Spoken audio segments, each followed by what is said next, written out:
Hi, Mike Sears here, and welcome back to my story number 16, which I call, If All Else Fails, Read the Instructions. These stories are about when I was growing up in the boys' home called Ruhamah. I told you in number 8 how my parents decided that they would always take all the boys on holidays with them. Because what normal family doesn't go on holidays together?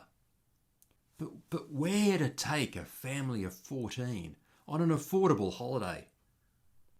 Well, I told you how we managed to go on holidays to Baddo Bay through the generosity of my dad's boss at the time.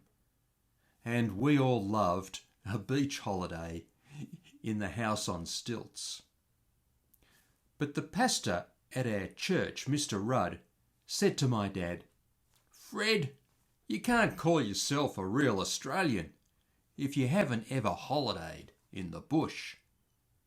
Now, he had previously been the minister at the Armadale Baptist Church, and Armadale is a country town in New South Wales. And so he organised with the people there to house us in a disused farmhouse for 3 weeks at a place called Uralla. Uralla was in the northern tablelands of New South Wales, sheep, cattle and wheat country, and famous for being the home of the bushranger Captain Thunderbolt. We first went up for our Christmas holidays in 1969. Now, it was a heaven for boys. The disused farmhouse was on a property next door to the property Spring Valley, where one of the families from the church lived, the Rowans. We rounded up sheep.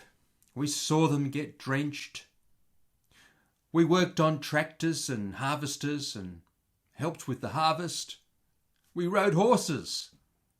We went hunting. We drove old cars that we found around the paddocks. Some, of course, could not be driven. We swam in billabongs and creeks, and we investigated the wildlife. But after the second week, we noticed that there was something missing.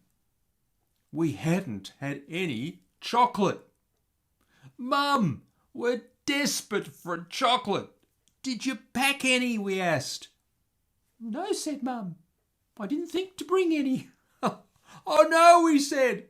"How will we survive?" Now, he must have gone on about the lack of chocolate for some days, when one night Mum said, "You know, I think someone gave me something that I brought along." Now, if you've watched story number 13, you will know that we were given all sorts of strange gifts.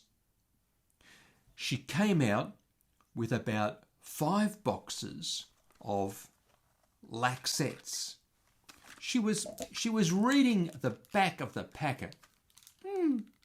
Well, it says it tastes like chocolate, but it is a laxative." "What's a laxative?" I asked. "Well, it makes you go to the toilet," she replied. "Oh, like licorice," John said.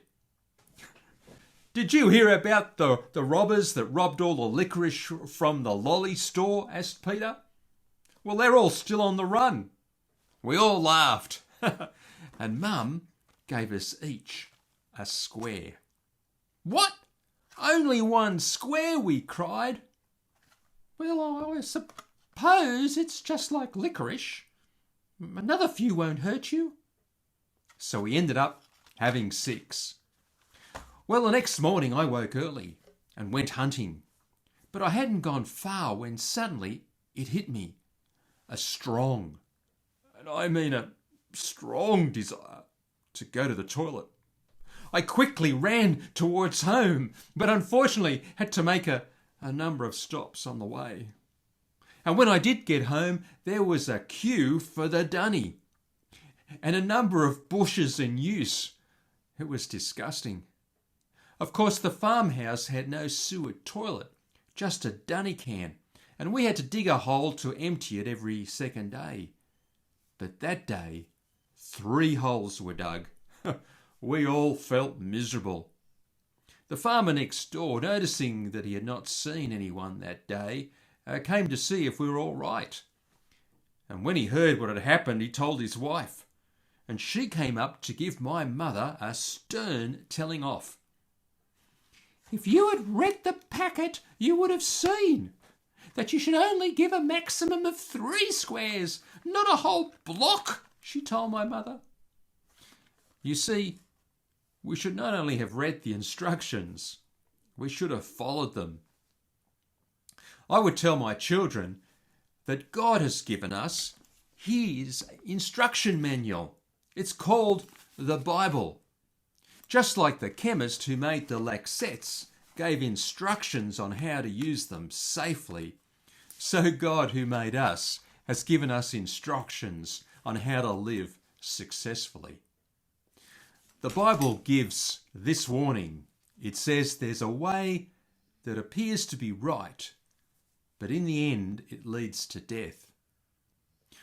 What we learned that day is what seemed okay actually wasn't.